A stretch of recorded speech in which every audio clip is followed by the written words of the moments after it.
ഈ കഥയ്ക്ക് വളരെ അനുയോജ്യമായിട്ടുള്ള ഒരു ലൊക്കേഷൻ തന്നെയാണ്. പിന്നെ ഈ ക്യാരക്ടറെ കുറിച്ചും ഇതിൻ്റെ കഥയെക്കുറിച്ചും ഞാനല്ല പറയേണ്ടത്, അത് കഥാകൃത്തും ഡയറക്ടറുമായിട്ടുള്ള ശിവൻ പറയും.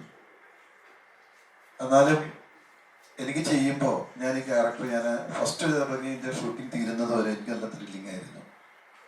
ഓരോ സീനും നമുക്ക് പെർഫോം ചെയ്യാനുണ്ടായിരുന്നു. ഭയങ്കര ഹെവി പെർഫോമൻസ് ഒന്നുമല്ല, എന്നാൽ വളരെ ലിമിറ്റായിട്ടുള്ള വളരെ ശ്രദ്ധിച്ച് ചെയ്യേണ്ട കുറേ കാര്യങ്ങളുണ്ടായിരുന്നു. അത് ഇവരുടെ പ്രസൻസിൽ തന്നെ ഞാൻ ചെയ്ത് ശരിയാണോ എന്ന് അങ്ങോട്ട് ചോദിച്ചിട്ടുണ്ട്, ഇല്ലേ? എല്ലാവരോടും ഞാൻ ചോദിക്കും ശരിയാണോ ശരിയാണ്. കാരണം ഒന്നാമത്തെ കാര്യം ഒരു സ്ലാങ്, മലപ്പുറം അല്ലേ, മലബാർ ഒരു സ്ലാങ് ആണ്, വടക്കേ മലബാർ സ്ലാങ് ആണ് ഒന്ന്. രണ്ടാമത് ഒരു പാവം നിഷ്കളങ്കനായിട്ടുള്ള ആരുമില്ലാത്ത ഒരാളാണ് അബ്ദുറഹ്മാൻ. പക്ഷെ അവനൊരു ഉമ്മയുണ്ട്. ഉമ്മയും ഞാനും നമ്മൾ എപ്പോഴും ഭയങ്കര വഴക്കാണ്. ആ ഉമ്മ ആരാണെന്നും ഉമ്മ ഒന്നും വന്നിട്ടില്ല. അത് പിന്നീട് സിനിമ കാണുമ്പോഴൊക്കെ കുറെ കാര്യങ്ങൾ മനസ്സിലാക്കാൻ പറ്റും. പക്ഷെ അവര് പിണക്കം, പിന്നെ അവരുടെ കൂടലും, അതെല്ലാം കുറെ സിറ്റുവേഷൻസ് ഒക്കെ ഉണ്ട്. അത് നമ്മുടെ മടിയിൽ ഉറങ്ങുന്നതൊക്കെ കാണുമ്പോൾ നമുക്ക് പെർഫോം ചെയ്യുമ്പോൾ തന്നെ ഭയങ്കര കൊതിയായിരുന്നു ഇതൊക്കെ ചെയ്യാനായിട്ട്. പിന്നെ ഏറ്റവും ആബാലവൃത്തം ജനങ്ങളുടെയും ഒരു അത്താണിയാണ് ശരിക്ക് ഈ അബ്ദുറഹ്മാൻ എന്ന് പറഞ്ഞ ക്യാരക്ടർ. ആരെന്ത് ആവശ്യപ്പെടുന്നു അതെല്ലാം ചെയ്തു കൊടുക്കുക. അത് പ്രതിഫലം പ്രതീക്ഷിച്ചുകൊണ്ടല്ല, അതിൽ കിട്ടുന്ന ഒരു സന്തോഷമാണ് അദ്ദേഹത്തിന്റെ പ്രതിഫലം. അത് സിനിമ കണ്ടാലേ പറ്റുള്ളൂ. കാരണം അത് ഞാൻ പറയുന്നത് ശരിയല്ല, അതിൽ ഓരോ പ്രത്യേകതയുള്ള ഓരോ ഇൻസിഡൻസും ഉണ്ട് അതിൻ്റെ അകത്ത്. എന്തായാലും വളരെ ഹാപ്പി ആയിട്ട് വളരെ സന്തോഷത്തോടുകൂടി ഒരു നല്ല സിനിമ ചെയ്തതിൻ്റെ സംതൃപ്തി എനിക്കുണ്ട്. അത് നിങ്ങളെല്ലാവരുമായിട്ട്, അതായത് നമ്മുടെ സിനിമയെ പ്രോത്സാഹിപ്പിക്കാൻ നിങ്ങളെല്ലാവരുമായിട്ട് ഷെയർ ചെയ്യാനായിട്ടുള്ള ഈ അവസരത്തിൽ ബാക്കിയെല്ലാം നമ്മുടെ റൈറ്ററും ഡയറക്ടറും ശിവനും പിന്നെ സത്യനേച്ചനും ഒക്കെ പറയും. ഈ സിനിമാ വീട് എന്ന ബാനറിലാണ് സിനിമ പ്രൊഡ്യൂസ് ചെയ്തിട്ടുള്ളത്. സിനിമാ വീട് എങ്ങനെയുണ്ടായി എന്ന് ആലോചിച്ചാൽ പറയുകയാണെങ്കിൽ, കോവിഡ് കാലത്ത് നമ്മൾ സിനിമയെ സ്നേഹിക്കുന്ന പയ്യന്നൂരും പരിസര പ്രദേശത്തുമുള്ളവർ നമുക്ക് പരസ്പരം അങ്ങോട്ടും ഇങ്ങോട്ടും ഇറങ്ങി കാണാനും സംസാരിക്കാനൊന്നും പറ്റാത്ത കാലഘട്ടമാണല്ലോ. ആ സമയത്ത് നമ്മളൊരു വാട്സപ്പ് ഗ്രൂപ്പ് ഉണ്ടാക്കുകയും അത് സിനിമയെ കുറിച്ച് സംസാരിക്കാനും അത്യാവശ്യം എഴുത്ത് കാര്യങ്ങൾക്ക് വേണ്ടി രൂപീകരിച്ചായിരുന്നു. അപ്പോൾ ആ സമയത്ത് എഴുതിയതായിരുന്നു അബ്ദുറഹ്മാൻ്റെ സ്ക്രിപ്റ്റ് ശിവേട്ടൻ. അപ്പോൾ ശിവേട്ടൻ അത് എഴുതി കഴിഞ്ഞപ്പോൾ നമ്മൾ സാധാരണ പോലെ ഒരു പ്രൊഡ്യൂസറെ സമീപിക്കുകയും പ്രൊഡ്യൂസർ അത് ചെയ്യാൻ ഏൽക്കുകയും ആയിരുന്നു. അങ്ങനെ പ്രീ പ്രൊഡക്ഷൻ സ്റ്റാർട്ട് ചെയ്ത് ഷൂട്ടിങ് ആരംഭിക്കുന്ന ഘട്ടത്തിലേക്ക് എത്തി. പ്രൊഡ്യൂസർ നമ്മളെ കൂടെ തന്നെ ഉണ്ട്. ആ കൂടെയുള്ള ആള് രണ്ടാമത്തെ ദിവസം കാശും കൊണ്ട് വരാമെന്ന് പറഞ്ഞ് നമ്മൾ വിട്ടു പോവുകയാണ്. പിന്നെ ഇന്ന് വരെ പുള്ളി എത്തിയിട്ടില്ല. അങ്ങനെ നമ്മൾ ഈ സിനിമ വീട് എന്തുകൊണ്ട് നമുക്ക് ഇങ്ങനെ ഈ സിനിമ നമുക്ക് തന്നെ ഏറ്റെടുത്തുവിടാന്നുള്ള ഒരു ചിന്തയിലാണ് സിനിമാ വീട് എന്ന പേര് ഉണ്ടാവുകയും. പയ്യന്നൂര് അറിയാലോ, ഒരുപാട് കലാകാരന്മാരുള്ള സ്ഥലമാണ്. നാടക വീടെന്ന് ഓൾറെഡി അവിടെ ഉണ്ട്. അപ്പോൾ സിനിമക്കും കൂടെ ഒരു വീടാവട്ടെ എന്ന് വിചാരിച്ച് സിനിമാ വീട് എന്നുള്ള ഒരു വാട്സപ്പ് ഗ്രൂപ്പ് പ്രൊഡക്ഷനായി. ആ പ്രൊഡക്ഷൻ ആണ് അത് ശിവേട്ടൻ്റെ സൗഹൃദം, കേരളത്തിലെ അങ്ങോളം ഇങ്ങോളമുള്ള സൗഹൃദമാണ് അതിൽ ഭൂരിഭാഗവും സഹായിച്ചത്. പിന്നെ ആ സിനിമാ വീട്ടിലുള്ള 10-11 പേര് ഇതിൻ്റെ എല്ലാ ചുമതലയും ഏറ്റെടുത്ത് നമുക്ക് കിട്ടാവുന്നിടത്തുനിന്നൊക്കെ കാശും പണയമായിട്ടും അങ്ങനെയൊക്കെ പൂർത്തീകരിച്ച് ആണ് ഈ സിനിമയുടെ പ്രൊഡക്ഷൻ പൂർത്തീകരിച്ചത്. പിന്നെ അശോകേട്ടനെ കിട്ടിയതാണ് നമ്മുടെ ഏറ്റവും വലിയ ഭാഗ്യം. അശോകേട്ടനോട് പറഞ്ഞ പോലെ ഞാൻ ശിവേട്ടനും കൂടെയാണ് കഥ പറയാൻ വന്നത്. അങ്ങനെ കഥ പറഞ്ഞപ്പോൾ ഫസ്റ്റ് ടൈം തന്നെ സമ്മതിക്കുകയായിരുന്നു. പിന്നെ നമ്മൾ ഇതിൻ്റെ ഭാഗമായിട്ട് ഓഡീഷൻ നടത്തി പയ്യന്നൂർ സൈഡിലുള്ള നാടക കലാകാരന്മാരും ബാക്കി എല്ലാവരും ഉണ്ടായിരുന്നു.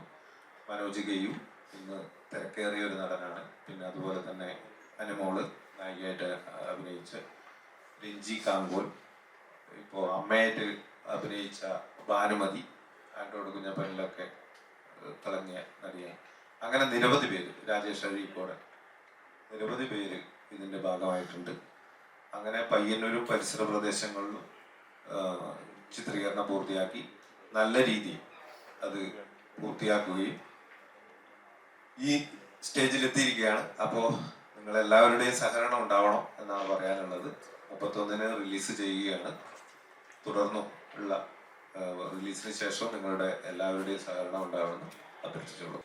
അശോകൻ ഇവിടെ സൂചിപ്പിച്ചതുപോലെ അന്തർമാൻ എന്ന ഒരു നഗരത്തിൻ്റെ പുറമ്പോക്ക് കോളനിയിൽ താമസിക്കുന്ന ഏറെക്കുറെ അനാഥനായ ഒരു മനുഷ്യനാണ് ഇതിലെ കേന്ദ്ര കഥാപാത്രമായ അന്തർമാൻ. അദ്ദേഹത്തിൻ്റെ ഉമ്മ എന്ന് പറയുന്നത് അദ്ദേഹത്തെ എടുത്തു വളർത്തിയ ഒരാളാണ്. തെരുവിൽ ആ കോളനി എന്ന് പറഞ്ഞാൽ അനാഥരായ മുഖ്യധാര സമൂഹം പുറന്തള്ളിയ, അവരുമായി ബന്ധമില്ലാതെ ചെറിയ ചെറിയ തൊഴിലുകളും ഒക്കെ ചെയ്ത് ജീവിക്കുന്ന ഒരുപാട്, അത് പ്രത്യേകിച്ച് രജിസ്റ്റർ ചെയ്ത വീടുകളോ അങ്ങനെ നമ്പറുള്ള വീടുകളോ ഒന്നുമില്ലാത്ത കോളനി, ചെറിയ ഷെഡുകളും സംഭവമൊക്കെ കെട്ടി താമസിക്കുന്ന ഒരു ചേരി പ്രദേശമാണ്. അവിടെ ആ കോളനിയിലുള്ളവർക്ക് മാത്രമല്ല ചുറ്റുപാടുള്ള പ്രദേശത്തെ മനുഷ്യരുടെ വീടുകളിലേക്കും ഒക്കെ ആവശ്യമായ ചെറിയ സഹായങ്ങൾ ലാഭേച്ഛയില്ലാതെ ചെറിയ എന്തെങ്കിലും 10 രൂപ അവർ കൊടുത്താൽ വാങ്ങി പോക്കറ്റിലിട്ട് പോകുന്ന ഒരാളാണ് അന്തർമാൻ. അന്തർമാൻ്റെ നിഷ്കളങ്കമായ ചില ഇടപെടലുകൾ, ചില പ്രവൃത്തികൾ ആ സമൂഹത്തിൽ ഉണ്ടാക്കുന്ന ചില വിഭാഗീയതകൾ, ചില ചേരിതിരിവുകൾ ആണ് ഈ സിനിമയുടെ ഒരു ഇതിവൃത്തം. വലിയ അവകാശവാദങ്ങളില്ലെങ്കിലും ഈ സിനിമയെക്കുറിച്ച് ഞങ്ങൾ പറയുന്ന ഒരു പ്രധാനപ്പെട്ട വാക്ക്, ഈ സിനിമ നിങ്ങൾ മറ്റൊരിടത്ത് കണ്ടിട്ടുണ്ടാവില്ല എന്ന് തന്നെയാണ്. ഈ പറയുന്ന പ്രമേയം തീർച്ചയായും ഞങ്ങൾ ഉറപ്പു തരുന്നു. നമ്മൾ ഒരുപാട് സാഹിത്യത്തിൽ നിന്ന്, മറ്റ് ഭാഷാ സിനിമകളിൽ നിന്ന്, ലോക സിനിമകളിൽ നിന്നൊക്കെ സ്വാധീനമുള്ള രചനകളും സിനിമകളും ഒക്കെ സ്വാഭാവികമായും അല്ലാതെയും ഉണ്ടാവാറുണ്ട്. ഈ കുഞ്ഞു സിനിമയ്ക്ക് പക്ഷേ അങ്ങനെ നിങ്ങൾ മറ്റൊരു സിനിമ ഓർമ്മ വരില്ല എന്നാണ് ഞങ്ങളുടെ ആത്മവിശ്വാസം. അത് നിങ്ങൾക്ക് കണ്ടാൽ ബോധ്യമാവും. അതുപോലെ നമ്മൾ ഇതുവരെ കാണാത്ത ഒരു ഹരിശ്രീ അശോകൻ്റെ പകർന്നാട്ടം ഈ സിനിമയിലുണ്ട്. അതാണ് ഞങ്ങളുടെ ഹൈലൈറ്റ്. അതിലപ്പുറം അനുമോൾ നന്നായിട്ട് പെർഫോം ചെയ്തിട്ടുണ്ട്. ഭാനുമതി, പയ്യന്നൂർ, രഞ്ജി കാങ്കോൽ, മനോജ് കെയു തുടങ്ങി നമുക്കറിയാം വടക്കേ മലബാറിൽ സമീപകാലത്ത് നിർമ്മിക്കപ്പെട്ട നിരവധി സിനിമകൾ, വളരെ ശ്രദ്ധിക്കപ്പെട്ട തിങ്കളാഴ്ച നിശ്ചയം പോലെ, ആൻഡ്രോയിഡ് കുഞ്ഞപ്പൻ പോലെ ഉള്ള നിരവധി ഹിറ്റ് സിനിമകളിൽ അഭിനയിച്ച വളരെ ടാലൻറ്റഡ് ആയ ആർട്ടിസ്റ്റുകളൊക്കെ, അവരൊക്കെ നമ്മൾക്ക് വളരെ കാലമായി ചിരപരിചിതരും സുഹൃത്തുക്കളും നാട്ടുകാരും വളരെ അടുപ്പമുള്ള എല്ലാ ദിവസവും കണ്ടുമുട്ടുന്ന ആളുകളാണ്. അവരൊക്കെയാണ് ഈ സിനിമയിൽ. അതുപോലെ ട്രാൻസ്ജെൻഡേഴ്സ് അഭിനയിക്കുന്നുണ്ട് ഈ സിനിമയിൽ. ഈ പുറമ്പോക്ക് കോളനിയിൽ ട്രാൻസ്ജെൻഡേഴ്സ് ഉണ്ട്. 4 ട്രാൻസ്ജെൻഡേഴ്സ് ആർട്ടിസ്റ്റുകൾ ഇതിനകത്ത് കഥാപാത്രങ്ങളായി വരുന്നുണ്ട്. അങ്ങനെ ഒരുപാട് സവിശേഷതകളുള്ള ഒരു സിനിമയാണ്.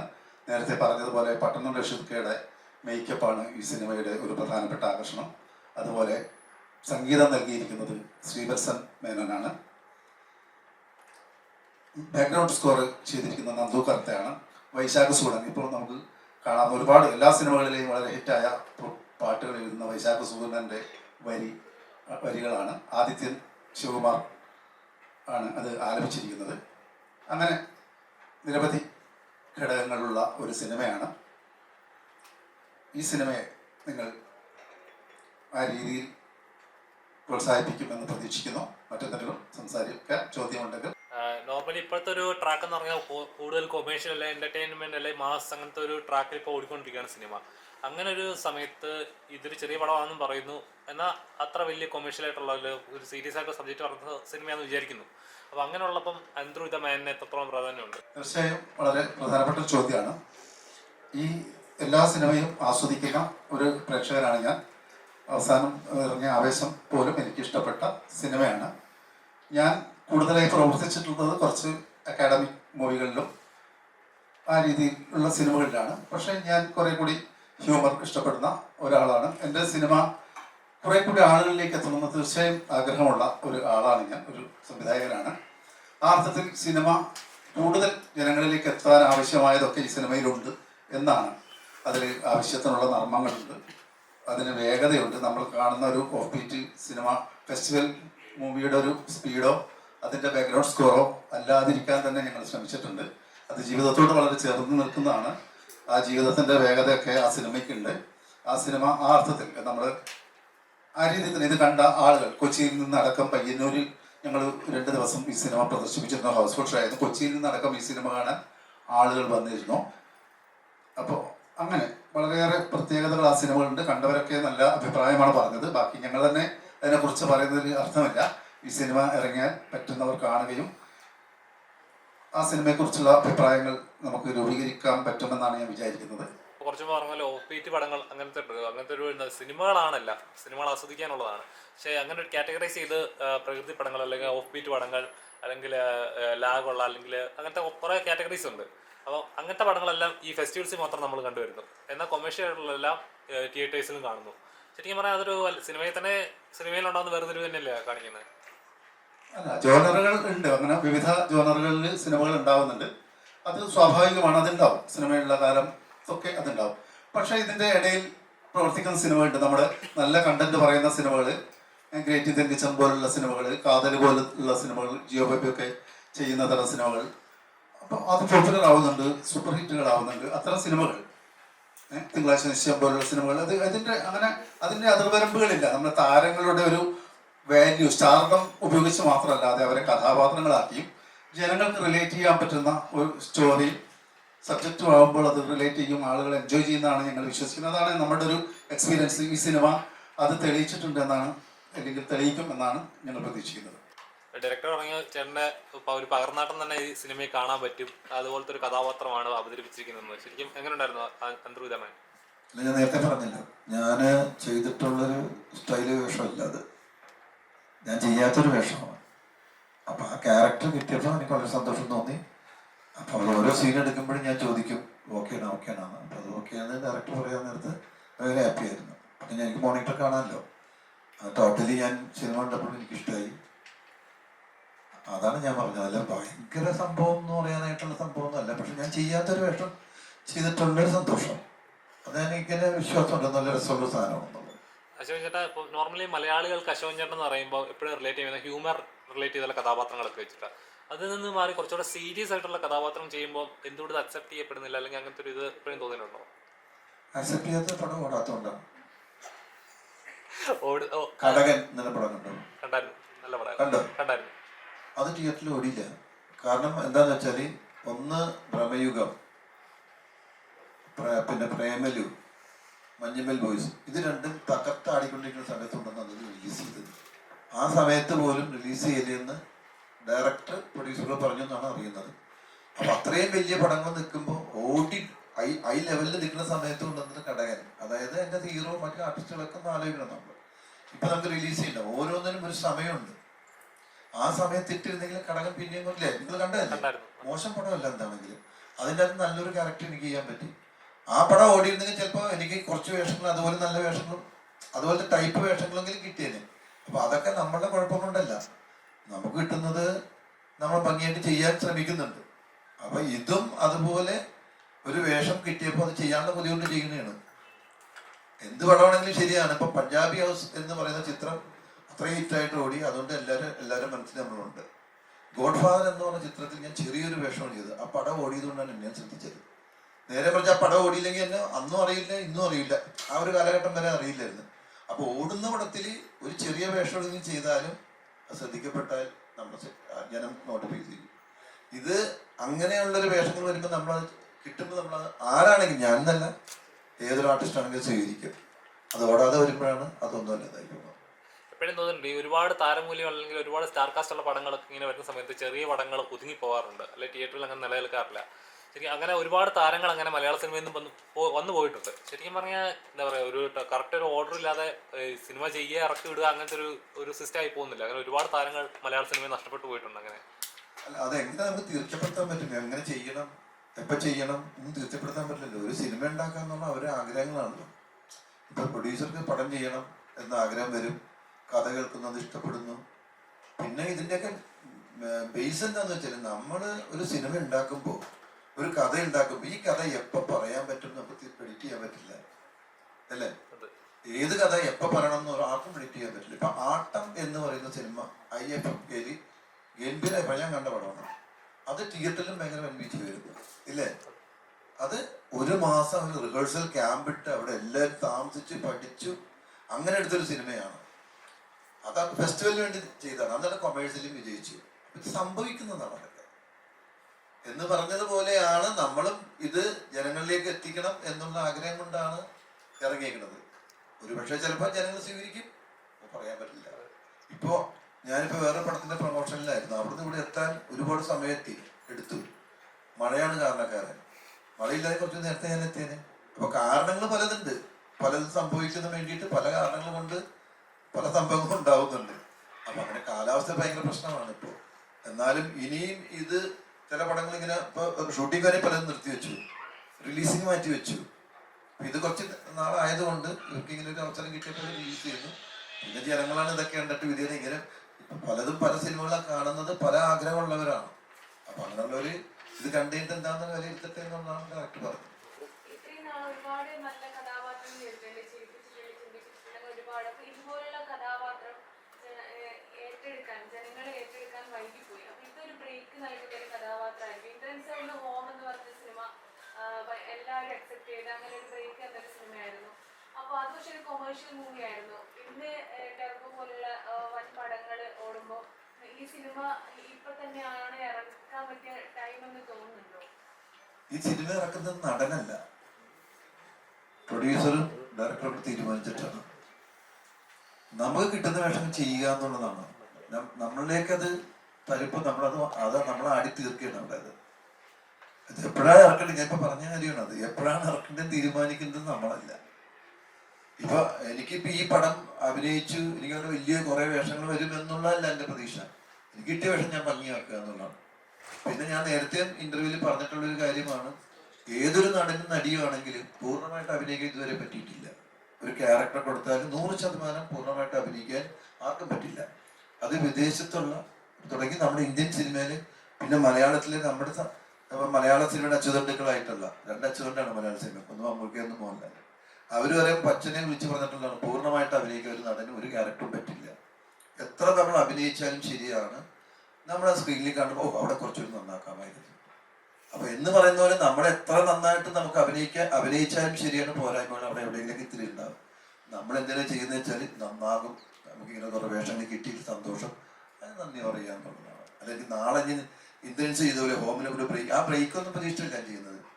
എന്നെ താല്പര്യം ഉണ്ടെങ്കിൽ എന്നെ ഇഷ്ടപ്പെടുകയാണെങ്കിൽ അല്ലേ ഡയറക്ടർ വിളിക്കുള്ളൂ.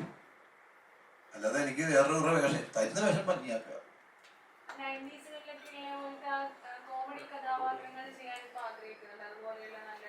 തീർച്ചയായിട്ടും 100% വളരെ ആഗ്രഹമുണ്ട്. ഇപ്പൊ കൊതിയാണ് ഇപ്പൊ ചെയ്യാനായിട്ട്. വരുന്നുണ്ട് കുറേ കഥകൾ വന്നു, ഒരു കഥ പോലും എടുക്കാൻ പറ്റിയില്ല.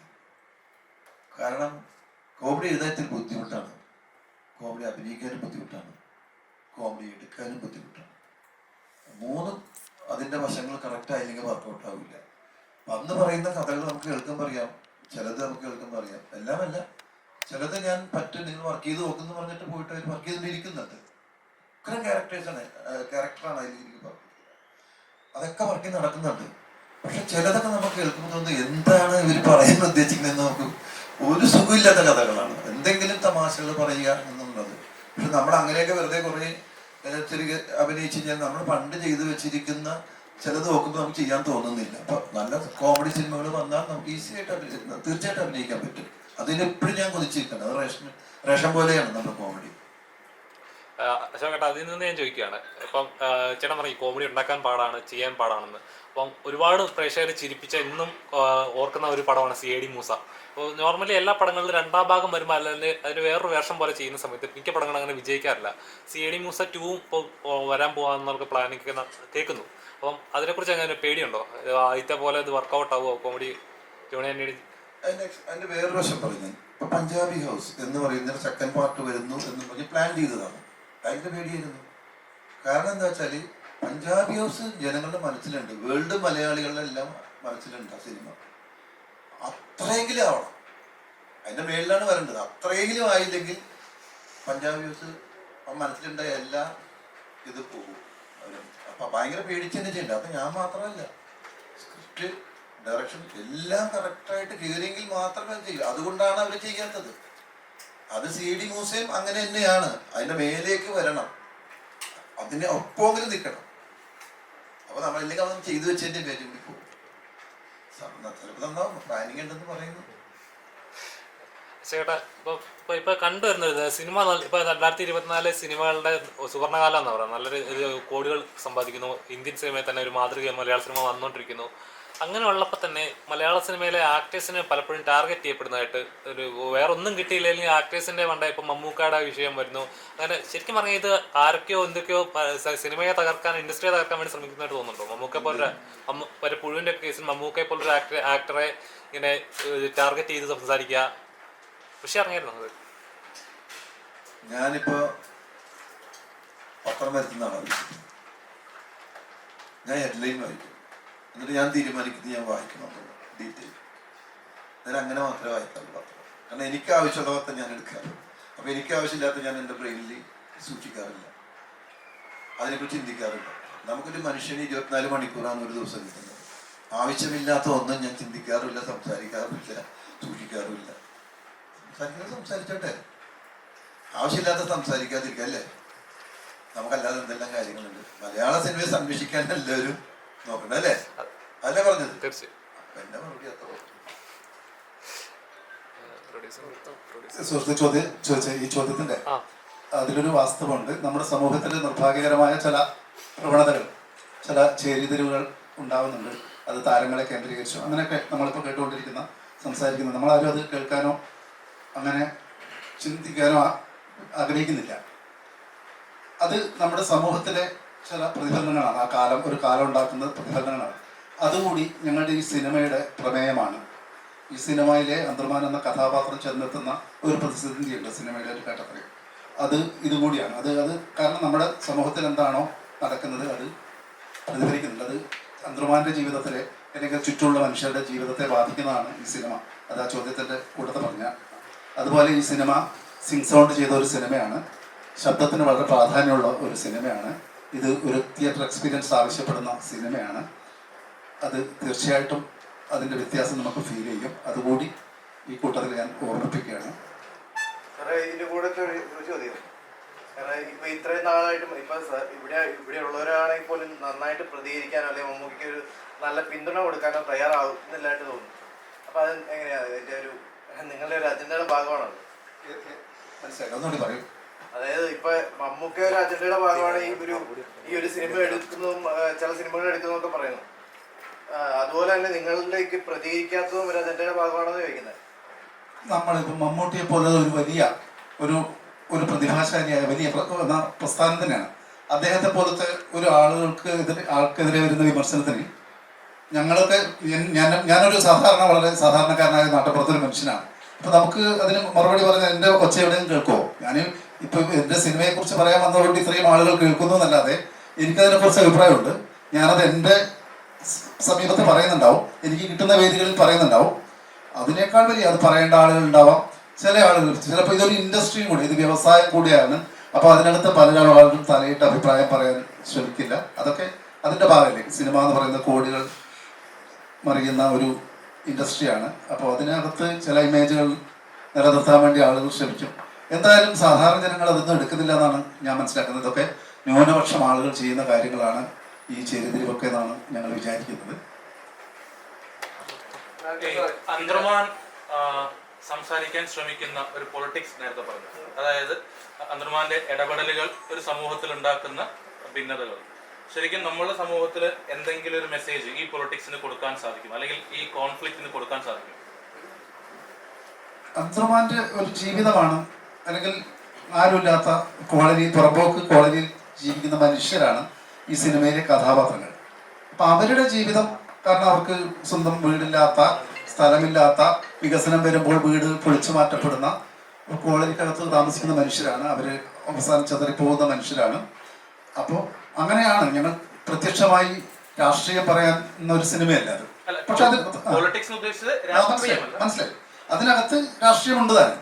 സാധാരണ മനുഷ്യർ, പുറമ്പോക്ക് മനുഷ്യർ, അവരുടെ ജീവിതം, അവർ നേരിടുന്ന പ്രതിസന്ധികൾ, ട്രാൻസ്ജെൻഡേഴ്സ് നേരിടുന്ന പ്രശ്നങ്ങൾ, അത് പറയുമ്പോൾ അതിനകത്തൊരു രാഷ്ട്രീയം ഉണ്ടാവും. അതിൽ ഉള്ളടങ്ങിയിരിക്കുന്ന ഒരു രാഷ്ട്രീയം ഉണ്ടാവും. തീർച്ചയായിട്ടും ഈ സിനിമയിലും ഉണ്ടാവും.